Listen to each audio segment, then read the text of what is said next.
સુરતમાં પીપી સવાણી પરિવાર દ્વારા માતા પિતા વિહોણી 75 દીકરીઓના સમૂહ લગ્ન કરાવાયા હતા, જેમાં CR પાટીલ સહિત નેતાઓએ આશીર્વાદ આપ્યા. સુરતના પીપી સવાણી પરિવાર દ્વારા દર વર્ષની જેમ આ વર્ષે પીપી સવાણી ચૈતન્ય વિદ્યા સંકુલ અબ્રામા ખાતે માવતર નામથી પિતાની છત્રછાયા ગુમાવેલી 75 દીકરીઓના અનોખો અને લાગણી ભીનો લગ્ન સમારોહ માવતર યોજાયો હતો.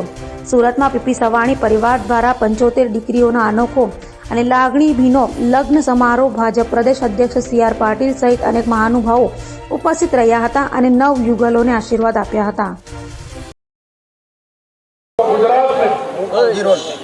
આજે પીપી સવાણી ગ્રુપ આયોજિત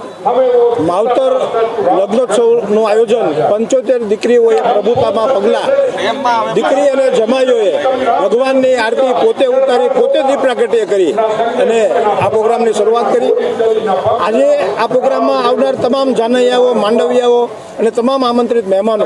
રાજ્યશ્રી મહેમાનો, અધિકારીશ્રીઓ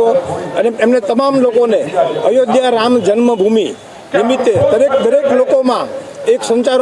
ચિંતન થાય, સંસ્કારોનું ચિંતન થાય, તેના માટે હનુમાન ચાલીસાનું 25,000થી વધારે હનુમાન ચાલીસાનું વિતરણ કરવામાં આવ્યું. સાથે સાથે આવનાર તમામ વ્યક્તિઓએ જીવનદીપ ઓર્ગન ફાઉન્ડેશન સંસ્થા દ્વારા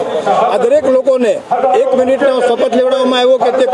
પોતે અંગદાન માટેની જાગૃતિ તો રાખશે જ, સાથે સાથે એમના પરિવારમાં, સાથે સાથે એમની સોસાયટીમાં રહેતા લોકોને પણ કોઈ વ્યક્તિ બ્રેન્ડેડ થાય તો એમના અંગોનું દાન કરી 5 થી 6 જિંદગીઓને બચાવવાનું જે કામ છે એની પણ આજે બધા જ લોકોએ એક સાથે બેટરીની લાઇટ ચાલુ કરીને બધાએ શપથ લીધા છે.